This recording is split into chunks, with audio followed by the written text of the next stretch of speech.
कि वक्फ बोर्ड की क्या ये पूरी कॉलेज ही वक्फ बोर्ड का है, प्रॉपर्टी के लिए दावा किया गया है? अब देखिए वक्फ बोर्ड के बारे में मुझे जानकारी नहीं थी कि कल हमने ये सब न्यूज़ देखा, बाकी ये क्या है वो तो मौलाना जी कुछ यहाँ के कह रहे हैं कि पहले ये बहुत छोटी मजार थी, बाकी धीरे धीरे बड़ी हो गई है। जब से हम ऐसा है कि अभी 17-18 साल से इमाम साहब आए हैं, ये रेवेन्यू रिकॉर्ड या सरकारी रिकॉर्ड दस्तावेज का मामला है। ठीक है, सबसे पहले सवाल ये है कि ये यूपी कॉलेज और वक्फ बोर्ड के बीच का ये मामला है, जिसमें हमारे मजार शरीफ और मस्जिद हैं। ये मस्जिद नवाब टोक साहब के ज़माने से है और उसके बाद बंदोबस्त 1291 में कोई भी देख ले, और जब तक हमारे यहाँ ज़मींदारी नहीं टूटी थी 1952 के पहले, तो खतौनी में बसरा सदर लिखा होता था और महाराजा उसके मालिक होते थे। खसरे में कैफियत कालम होती थी। मगर इस मस्जिद के सारे डॉक्यूमेंट हैं, सारे कागज़ हैं। यूपी कॉलेज अपना कागज़ निकालेगा, हम लोग अपना कागज़ निकालेंगे। वक्फ बोर्ड के साथ हम इसलिए रहेंगे कि हमारी मस्जिद वक्फ प्रॉपर्टी वक्फ बोर्ड में एंट्री है। अच्छा 1909 में 115 साल पुराना है आपका जो वक्फ बोर्ड के दावे है जो। हाँ बोलिए आप। 1909 में अगर इसकी स्थापना हुई तो हम 1882 की बात करते हैं। आप इसका जवाब हमको दे दीजिए। 1882 में का यूपी कॉलेज था? अगर यूपी कॉलेज को जिसने जमीन दिया हुआ पेपर यूपी कॉलेज दिखाए। जो जिस ट्रस्ट के माध्यम से ये लिया गया है उसमें ना आप जमीन खरीद सकते हैं ना बेच सकते हैं, ये प्रावधान है। ठीक है, ये ट्रस्ट कौन सा ट्रस्ट है? ये ट्रस्ट कब बनी? इंडोरमेंट ट्रस्ट है। इंडोरमेंट ट्रस्ट हो या किसी ट्रस्ट हो, जब ये पहले से उस ट्रस्ट के आने से बहुत पहले से, जब महजी ये राजा साहब की जमीन नवाबों की जमीन रही है, तो वो जमीन ट्रस्ट के पावर में कहाँ से आया? ये अभिलेखी मामला। नवाब की जमीन थी ये? नवाब टोक की, नवाब टोक कहे जाते हैं। मेरे हैं सारे कागजात हैं, अभी आधे अधूरे हैं। अभी कुछ समय मिलेगा, 1 हफ्ते के अंदर 15 दिन के अंदर हम लोग कागज कैलकुलेट करके आपको सामने रख देंगे। इसलिए कि ये मस्जिद सैकड़ों वर्ष पुरानी है। यहाँ कोई उठा कर ला कर नहीं रख दिया है। यहाँ पर एक जमाने से नमाज हो रही, बाबा यहाँ आराम कर रहे हैं। तो यूपी कॉलेज 1909 में बनी, उससे पहले से है, इसलिए है पहले से है।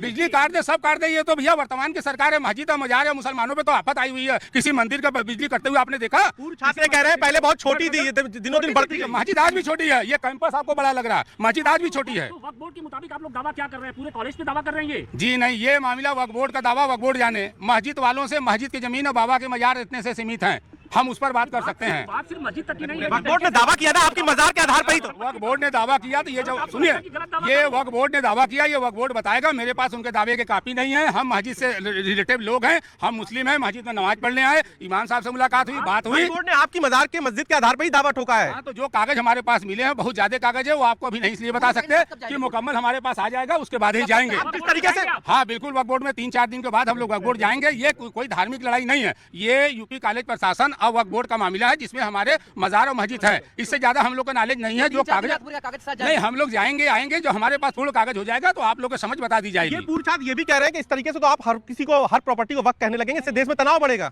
हम कह रहे हैं कि वह प्रॉपर्टी जो लोग नहीं करना चाह रहे हैं, हम कह रहे हैं यूपी कॉलेज का पूरा पेपर आप पढ़ लिए हैं कि किस तरह से उनको दिया, पढ़ा आपने? कौन सी राजी नंबर है? सुनिए, कौन सा राजी नंबर पढ़े बताइए 59 है ना? कौन सा राजी नंबर है? 59 है। रकबा कितना है? 5 राजी नंबर है। सुनिए, 5 राजी नंबर है, एक नहीं है, 5 राजी नंबर है। अरे भाई सारी अराजी वक्की है आपके साथ। देखिए वक्फ बोर्ड में जो एंट्री है, देखिए वक्फ बोर्ड में जो एंट्री है वो हमारे पास है। अब इसका हम परीक्षण करने के बाद ही ना कोई जवाब देंगे किसी को, उससे पहले जवाब दें। आपके साथ सारी अराजी आपकी है? सारी अराजी हम ये नहीं कहा कि सारी अराजी हमारी है। हमारा कहना यह है कि जहाँ पर हमारी मस्जिद कायम है, बाबा का मजार कायम है, हम उतने से बात करेंगे। कितनी है वो? कितनी है आपके साथ? कितनी नापी गई है उसमें? उस वक्फ में सुनिए, उस वक्फ में रुकिए भाई जान रुकिए, उस वक्फ बोर्ड में उस दफा 37 के नकल में कितने दर्ज हैं, क्या है, ये सारी डिटेल अभी नहीं मुकम्मल हो पाए हैं। और जब हो जाता है उसके बाद में कागज में दिखा जाएगा और प्रशासन से और जिला प्रशासन से बैठ करके बात होगी। इसमें कोई तनावपूर्ण मामला नहीं है। ये मस्जिद पुरानी कदीम मस्जिद है, कोई जेसीबी से उठा कर लिया कर। कारण यह है कि इनकी संख्या यहाँ बढ़ती जा रही है। ये शिक्षा का मंदिर है, जहाँ पठन पाठन का कार्य होता है। यहाँ ये लोग लुंगी पहन के आके नमाज पढ़ रहे हैं, जहाँ हमारी बहनें आती हैं पढ़ने, यहाँ ये लोग पूरा माहौल बिगाड़ देते हैं। जी, तो मांग क्या है, क्या चाहते हैं? मांग हमारी ये है कि प्रशासन इनको रोके। पहले 5-10 लोग आते थे और आज इनकी संख्या हजारों में है। तो जहाँ पठन पाठन का कार्य है वहाँ इनको रोका जाए। और ये लोग क्या करते हैं कि जहाँ भी इनको वक्फ बोर्ड नहीं, ये केवल एक भूमाफिया है, हर जगह अपना दावा करके यहाँ पे कब्जा करना चाहता है।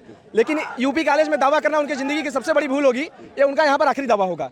यहाँ पे मजार बहुत पहले से बहुत छोटा सा मजार था। यहाँ पे केवल 4 से 5 लोग आते थे। कल 500 की संख्या में आकर यहाँ के प्राचीन छात्रों को और वर्तमान छात्रों को ललकारने की कोशिश की है, जिसके लिए हम लोग बाहर से यहाँ पर आए प्राचीन छात्र हम लोग। अगर वो हमें ललकारेंगे तो इसका अंजाम बहुत बुरा होगा। जैसी क्रिया करेंगे उससे भीषण यहाँ पे प्रतिक्रिया होगी। और आपके माध्यम से मैं इतना बता देना चाहता हूँ, प्रशासन को चेतावनी भी दे देना चाहता हूँ कि अगर आप उन्हें सख्ती से नहीं रोकेंगे तो उनको शुक्रवार को रोकने के लिए हम लोग बाध्य हैं। एक भी नमाजी को यहाँ अंदर आने नहीं देंगे। मजार का ना कागज है ना कुछ है। कागज दिखाएंगे तो 4 से 5 लोग नमाज पढ़ने आएंगे, अन्यथा कोई नहीं आएगा। जी सर्वप्रथम मेरा नाम कुछ सिंह है, मैं छात्र नेता हूँ यहाँ का। जैसा कि मैं कहना चाहूँगा कि वक्फ बोर्ड जो है 1954 में ये आया हुआ है और इन्होंने ये दावा ठोका है कि यूपी कॉलेज की सारी जमीन इनकी है। अगर इनकी ज़मीन है तो यहाँ पे इनकी बिजली कट गया, पानी हटा दिया गया है इनका। अगर इनकी ज़मीन होती तो इनको बिजली प्रदान किया जाता। यहाँ के प्रचार महोदय, सचिव महोदय पूरी तरह से पूरा कॉलेज प्रशासन इनका विरोध करी है। जिस प्रकार से इन्होंने पिछले शुक्रवार को 600 के जनसंख्या में आके इन्होंने मस्जिद पढ़ा, यहाँ पे नमाज की, यहाँ पे आके एक तरह से ये शिक्षा को भंग कर रहे हैं। और प्रशासन, यहाँ की पुलिस प्रशासन इनको सिक्योरिटी दे रहा है, बिल्कुल गलत कर। ठीक है, कुत्ता था वो मर गया था, उसी को मुलायम सिंह की सरकार में उसको मजार घोषित किया गया, मुलायम सिंह की सरकार में उसको मस्जिद घोषित किया बनाया गया। ये तानाशाही का सरकार, मुलायम सिंह का सरकार था, तानाशाही हुआ था, और बाकी यहाँ पे न मस्जिद है न मजार है। आप सुनिएगा, ये बहुत मजेदार कहानी है। उन्होंने बताया कि एक कुत्ता था, वो कुत्ता मर गया। वो कुत्ता मर गया तो जैसा कि हिंदू परंपरा में होता है कि अगर कोई भी पालतू जानवर, चाहे वो आपके घर की गऊ हो या आपके घर में कोई कुत्ता हो या बिल्ली हो, कोई भी जानवर जो हमारे हिंदू परंपरा में जो लोग पालते हैं, अगर उसकी मौत हो जाती है तो इंसान उसको जमीन में गाड़ देता है, क्योंकि जानवरों का तो दाह संस्कार नहीं होता, तो उसको जमीन में गाड़ने की परंपरा है। तो जमीन खोदी गई, कुत्ते का शव उसमें डाला गया और उसके ऊपर मिट्टी डाल के उसके बाद छोटा सा टीला बना दिया जाता है कि ये छोटा सा टीला हो जाएगा, तो लोगों को पता होगा कि इसके नीचे कोई दबा हुआ है, तो कोई वहां पे डिसरिस्पेक्टफुल एक्टिविटी नहीं करेगा या वहां पे कोई खुदाई का कार्य नहीं करेगा। लोगों को पता होगा कि there is something beneath this ground. तो वो टीला था, वो टीला रह गया वैसे ही, एक्स्ट्रा मिट्टी आप ऊपर डाल देते हैं। कुछ टाइम बाद कुछ विशेष समुदाय के लोग पहुंचे, उन्होंने सबसे पहले उस टीले के ऊपर एक हरी चादर डाली। हरी चादर डालने के बाद कुछ दिन बाद उसके इर्द गिर्द ईंटें रख दी गई। कुछ दिन बाद उस टीले को एक प्रॉपर शेप दे दिया गया। फिर उस प्रॉपर शेप को देने के बाद वहां पे जो ईंटें रखी गई थी उनको धीरे धीरे पक्का किया गया। अब ये सारा उस 100 एकड़ के कैंपस में किसी कोने में एक ये गतिविधि चल रही है over the period of time, तो किसी ने ध्यान भी नहीं दिया। फिर करते करते क्या हुआ कि एक दिन ऐसा आ गया कि वहां पे दरगाह हो गई और दरगाह के बाद वहां पे एक मस्जिद बना दी गई, पक्का निर्माण कर दिया गया। तो जब प्रशासन ने इसका जब नोटिस लिया यूपी कॉलेज के कि भाई ये किस तरह की गतिविधियां हो रही हैं, तो सुन्नी वक्फ बोर्ड के पास ये पहुंचे सारे के सारे। इन्होंने कहा कि हमारे कोई पीर बाबा है, उनकी दरगाह है और वहां पे मस्जिद है और वो हमारे वक्फ की जमीन है। वक्फ बोर्ड ने उठाया, लेटर साइन किया और धड़ाम से जो है यूपी कॉलेज के प्रशासन को भेज दिया कि ये लीजिए, ये जमीन खाली कीजिए, पूरा यूपी कॉलेज, पूरा 100 एकड़ का कैंपस ही हमारा है। वो जहां पे कुत्ता दफन है वो जमीन नहीं है, वो पूरा यूपी कॉलेज का कैंपस ही हमारा है। अब ये कहानी उन्होंने मुझे सुनाई है और ये मैं जिनकी बात कर रहा हूँ वरिष्ठ व्यक्ति हैं और कम से कम 30-35 साल से तो वहां पे पढ़ा रहे हैं और वहीं से पढ़ के निकले हुए भी हैं। मैं ये भी बता दूं तो उनका पूरा जीवन अगर आप देखें तो पिछला उनके जीवन का 40 साल 45 साल उसी कॉलेज कैंपस में ही बीता है। उन्होंने बताया ये चीज, कुत्ता मर गया, उसके ऊपर चादर रख दी, उसके ऊपर ईंटें रख दी, उसके ऊपर स्ट्रक्चर बना दिया, उसके किनारे बाउंड्री बना दी, अंदर मस्जिद बना दी। एक दिन वो इमाम बाड़ा बन जाएगा, किसी दिन वो पता नहीं क्या बन जाएगा, मतलब फिर एक दिन वो शाही जामा मस्जिद बन जाएगी। इनका तरीका वारदात ही यही है, यही दुनिया भर में करते हैं। तुर्की में देख लीजिए, हाया सोफिया का तो एग्जाम्पल एकदम रिसेंट है ना, जो इस्तांबुल में चर्च था, वो चर्च को अभी 4 साल पहले इन्होंने मस्जिद में कन्वर्ट कर दिया है। 1600 साल 1700 साल पुराना चर्च है, वो कर दिया कन्वर्ट, अब वहां अजान हो रही है। तो इनका तरीका वारदात यही है। संभल में हमारी मित्र है स्वाति गोयल शर्मा, बहुत अच्छी जर्नलिस्ट है, बहुत अच्छा काम करती है, ग्राउंड रिपोर्ट्स वगैरह उनकी बहुत अच्छी होती है। मैं आप सभी से रिक्वेस्ट करूंगा कि आप उनको फॉलो भी करें। वो भी संभल गई थी, उन्होंने बताया कि वहां पे जिस मस्जिद के ऊपर से सारा बवाल चल रहा था, कहे कि वहां पे उन्होंने इंटरव्यू किया लोगों का, वहां पे बैठे हुए लोगों ने बताया है, जो बुजुर्ग है, जो 70 साल के 75 साल के, उन्होंने बताया कि भाई ये मंदिर था। वो कहते भाई इस मंदिर में हमने पूजा करी है, जहां पे आज उन्होंने मस्जिद बना दी है, उसको मस्जिद बना दिया है। वही ये थे, छोटे थे हम 8 साल के, तो घूमने जाया करते थे मेहमानों के साथ।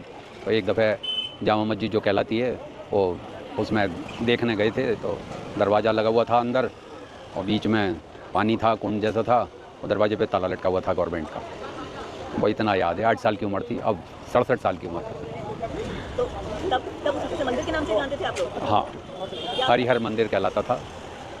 उसके बाद तो जामा मस्जिद, घर के लोग यही बताते थे कि जामा मस्जिद अब बन गई है, पहले ये जो थी हरिहर मंदिर। नहीं, जब आप आए थे लोकल लोग क्या कहते थे आपसे? ये हरिहर मंदिर का नाम नहीं बोलते थे? आपसे पूछ रहे हैं, आपसे क्या कितना तुम पाते थे? हरिहर मंदिर। हाँ, आपने यही सुना था, यहाँ पे सारे हिंदू हरिहर मंदिर बोलते हैं। हरिहर मंदिर के नाम से हैं? ऐसा था कि पहले कुआं था, पूरा खुला हुआ था, फिर ये आधा अंदर ले लिया इन लोगों ने, आधा इधर रह गया। तो हम लोग मतलब जैसे बच्चा होता था ना, तो कुआं पूजने जाते थे इसको, तो कुआं पूजा, तो तब कोई बना दी नहीं थी। हमारे तो जितने भी बच्चे हुए, सब पोते होते हुए, सबका यही पूजा। बाकी फिर इन लोगों ने कुआं पूजना भी बंद करवा दिया। ये मंदिर है क्या? वैसे ही मंदिर है क्या? हरिहर मंदिर है ये। अभी ऐसा आपको भी लगता है? लगता क्या है, तो बहुत पुराना मंदिर है, कोई आज का थोड़ी है कोई। तो जो मंदिर को मस्जिद में कन्वर्ट कर दे रहे हैं, उनके लिए ये यूपी कॉलेज और ये और वो और दरगाह बना देना, फ्लाईओवर के ऊपर दरगाह बन रही है। दुनिया में कहीं नहीं होता ये चीज। आप पूरी दुनिया घूम के चले आइए, आपको कहीं फ्लाईओवर पे दरगाह नहीं मिलेगी। फ्लाईओवर के ऊपर दरगाह आपको दिल्ली में मिलेगी। रेलवे प्लेटफॉर्म पे दरगाह बनती है। इस देश में पता नहीं कितने रेलवे स्टेशन है जहां पे रेलवे प्लेटफॉर्म पे दरगाह है। वो क्यों बनाई जाती है? पैसा कमाने के लिए। वहां क्राउड ज्यादा आता है। और हिंदू तो पैदा ही बेवकूफ होता है, वो तो अजमेर शरीफ पहुंचा ही रहता है। हिंदू तो होता ही बेवकूफ है, तो निजामुद्दीन औलिया की जाकर के जो है वहां पे कुन फाया कुन करता ही रहता है। जहां दरगाह देखेगा वहां पे 10 रुपए डाल के चल देगा। और दरगाहों की जो इकोनॉमी है वो पूरी कैश इकोनॉमी है। सारा पैसा कैश में आता है, वहां पर्ची थोड़ी कटती है, सारा पैसा कैश में आता है। कितना अनअकाउंटेड मनी, कितना सारा अनअकाउंटेड मनी, कितना सारा अनअकाउंटेड कैश इन दरगाहों के ऊपर हजारों लाखों करोड़ रुपए में हर साल इस पूरे देश में चढ़ाया जा रहा है। वो कैश जा कहां रहा है? वो कैश जा रहा है आपकी बेटियों के खिलाफ लव जिहाद में। वो कैश जा रहा है हलाल इकोनॉमी को चलाने में। वो सारा का सारा कैश जा रहा है आपकी जमीनें कब्जा करने में, वो सारा का सारा कैश जा रहा है आपके मंदिरों के खिलाफ जो मुकदमेबाजी चल रही है उसकी फीस देने में, वो सारा का सारा कैश वहां पे खर्च हो रहा है।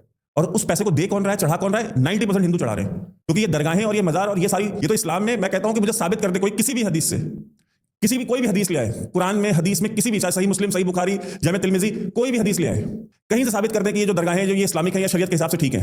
ये गैर इस्लामिक है, लेकिन गंदा है पर धंधा है, बिजनेस है तो कर रहे हैं।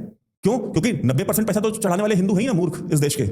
आपको याद नहीं है पहले फोटोग्राफ छपा करती थी हर फिल्म की रिलीज के पहले? अब जो राष्ट्रवादी हीरो हो गए हैं या तब के जो हीरो थे या हीरोइनें थी, सारे के सारे सर के ऊपर जो है वो टोकरी लेकर के अजमेर शरीफ जा रहे होते थे और वो फोटो खिंचती थी और पूरे देश के हर एक अखबार में छपती थी। कौन सा अखबार है जिसमें नहीं छपती थी? अजमेर शरीफ की दरगाह पे पहुंचे रणबीर कपूर, अक्षय कुमार, अमिताभ बच्चन, सलमान खान, सारे पहुंच रहे थे। अब नहीं जाते हैं, क्यों? क्योंकि अब पता अब गए तो बॉयकॉट हो जाएगा। तो अब मंदिर मंदिर जाते हैं, माथे पे चंदन पोत करके फोटो खिंचाते हैं, काशी विश्वनाथ जाते हैं। देखते होंगे ना आप, ये ट्रांसफॉर्मेशन हमारी आपकी जनरेशन के सामने हुए हैं। तो अगर ये सारे ट्रांसफॉर्मेशन हमारे सामने हुए तो क्यों हुए हैं? क्योंकि आप बटे नहीं है। तो बटे होते तो कटे होते, जो योगी जी ने कहा। कलेजा चाहिए होता है। योगी जी ने संभल में किया है। आप पुलिस के ऊपर गोली चलाएंगे और पुलिस आपको छोड़ देगी ना? 5 विकेट गिरा दी ना वहां संभल में। आज तक क्यों नहीं गिरी? आज तक क्यों नहीं गिरी वो विकेटें? क्योंकि आप एकजुट नहीं थे, आप इकट्ठे नहीं थे, आपने अपने राजनीतिक नेतृत्व को समर्थन नहीं दिया था। आपने दिया तो नतीजा आप देख रहे हैं।